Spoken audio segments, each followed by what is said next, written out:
É bom também saber como são as 3 linhas mestras do movimento evangélico.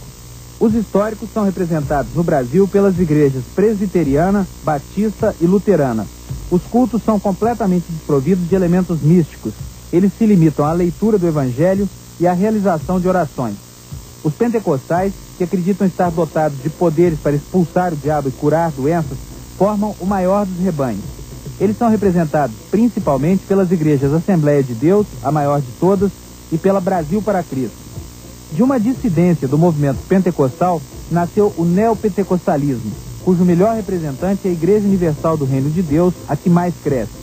Hoje, já há 1.441 templos da Universal. Eu posso dizer para você que 95, afirmar isso aqui para você, 95 será o ano de maior crescimento da Igreja Universal do Reino de Deus no mundo inteiro.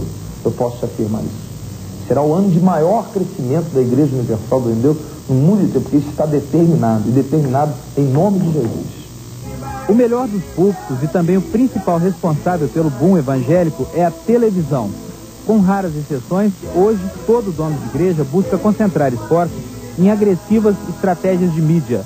No total, são 53 horas por semana de programas evangélicos na televisão. O pastor Caio Fábio mantém 3 horas e meia por semana em rede nacional. Nós temos uma rede de pessoas no Brasil inteiro que cobrem esses custos. São pessoas que fazem parte aí de uns 6 a 7 mil doadores regulares mensais que já contribuem conosco há 17 ou 18 anos. E também no tipo de programa de televisão que a gente faz, nós temos espaços comerciais, até porque o nosso programa é cristão, mas não é um programa religioso. O marco do televangelismo foi a compra da Rede Record pela Igreja Universal do Reino de Deus. Depoimentos sobre milagres, sessões de desobsessão e pedidos de dinheiro disseminaram a mensagem da igreja e lotaram os templos.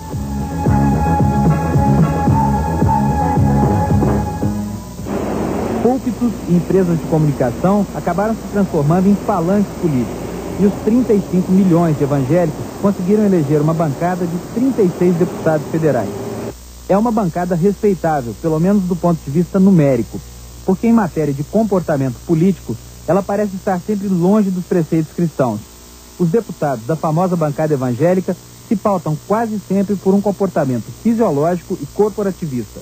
A liberdade é uma coisa que nós prezamos muito, a liberdade de consciência, e todo mundo tem que agir de acordo realmente com a orientação que a palavra de Deus nos dá. O engajamento político ficou muito claro nessas eleições. O pastor Ricardo, da Bethesda, é filiado ao PT. Caio Fábio, da Betânia, não esconde sua simpatia pelas teses de centro-esquerda. Do lado oposto, a Igreja Universal editou jornais e orientou os fiéis a votarem contra Lula nas últimas eleições. O que foi colocado ali é que existe uma guerra muito grande, uma guerra espiritual entre as forças do inferno para querer estabelecer a sua vontade. Isso em todas as nações do mundo. E a época de eleição é a época mais propícia para tudo isso. Nós acreditamos que a igreja, por ser uma instituição inserida na história, no tempo e no espaço, ela tem que fazer a política com P maiúsculo, que é qual política? A defesa de valores éticos, da verdade, da justiça, da dignidade. Então, onde a verdade estiver sendo aviltada, terá sempre na igreja uma voz protestante. Porque o que se chama de esquerda, o que é? E o que se chama de direita, o que é? Não é? Nós estamos já vivendo num momento pós-moderno, onde a definição de esquerda e direita já está obsoleta, não é? Quem está falando assim não tem nem consciência de que em que tempo está vivendo. Os pastores têm a exata noção da importância do que pregam para o público de fiéis. Capazes até de operar o milagre da conversão religiosa, eles vão moldando comportamentos e impondo valores novos a mentes já estruturadas. Normalmente, podem ser considerados conservadores em relação aos novos hábitos e costumes. O homossexual, ele tem que ser respeitado, ele tem que ser tratado. Agora, o homossexualismo tem que ter coragem para dizer para o homossexual que o homossexualismo é um erro. O homossexualismo é visto como pecado e o homossexual é visto como um ser humano a ser amado, a ser ajudado na superação desse pecado. Em geral, é assim que os evangélicos veem o homossexualismo.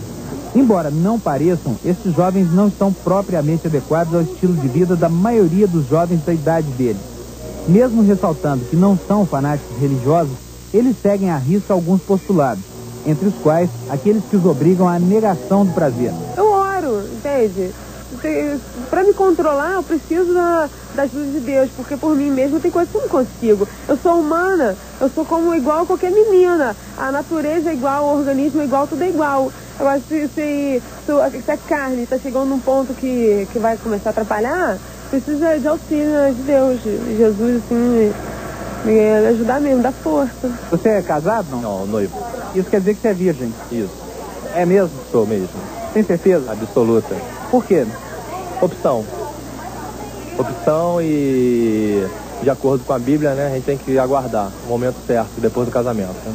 Este é um casal de namorados que já não se impõe nenhuma restrição. Ambos se conheceram dentro de uma igreja evangélica. Ele era o pastor, ela a ovelha. Ele acabou sendo expulso da igreja por se envolver com mulheres do rebanho enquanto ainda era casado. Hoje, separado, fora da igreja, pode namorar e beber sem culpa. E até negar tudo o que pregou durante 5 anos como pastor. Tércio nem acredita mais em Deus e diz que a igreja evangélica faz lavagem cerebral nos fiéis.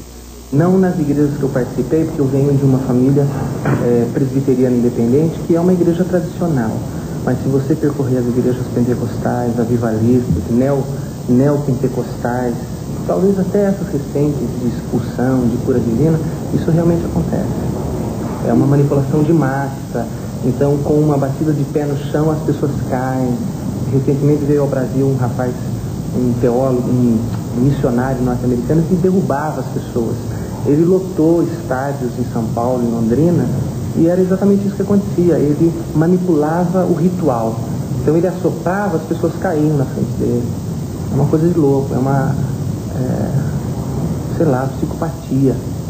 Pentecostais, históricos, neopentecostais, católicos, ortodoxos. A devoção está expressa no rosto de cada uma dessas pessoas de todas as crenças. Os fiéis tomam caminhos diferentes e o que não falta são os caminhos a tomar. O importante é que, perseguindo a Deus, todos buscam um objetivo comum: viver em paz, conseguir harmonia, ter felicidade. Que não se cometa em nome de Deus o pecado de fazer da fé alheia o objeto da cobiça inescrupulosa. A Constituição brasileira, em 2 incisos do artigo 5º, garante ao cidadão o direito à crença e ao culto religioso. O inciso 6º diz que é inviolável a liberdade de consciência e de crença. O 8º diz que ninguém será privado do direito, salvo se invocar crença religiosa para eximir-se de obrigação legal a todos imposta. Como você vê, a Constituição não garante àqueles que usam a palavra de Deus para explorar a fé pública. Para estes, há o Código Penal. Agora nós vamos para um intervalo. No próximo bloco, eu volto com a luta dos Calungas, que formam no interior de Goiás um dos quilombos mais antigos do Brasil. Agora a gente tem medo. Isso. Sair como tem o caos, né? A escravidão voltar. E ainda nesta edição do Domingo 10, a rede norte-americana ABC desmascara militares que faturavam como heróis de guerra do Vietnã, mas que jamais estiveram em um campo de batalha.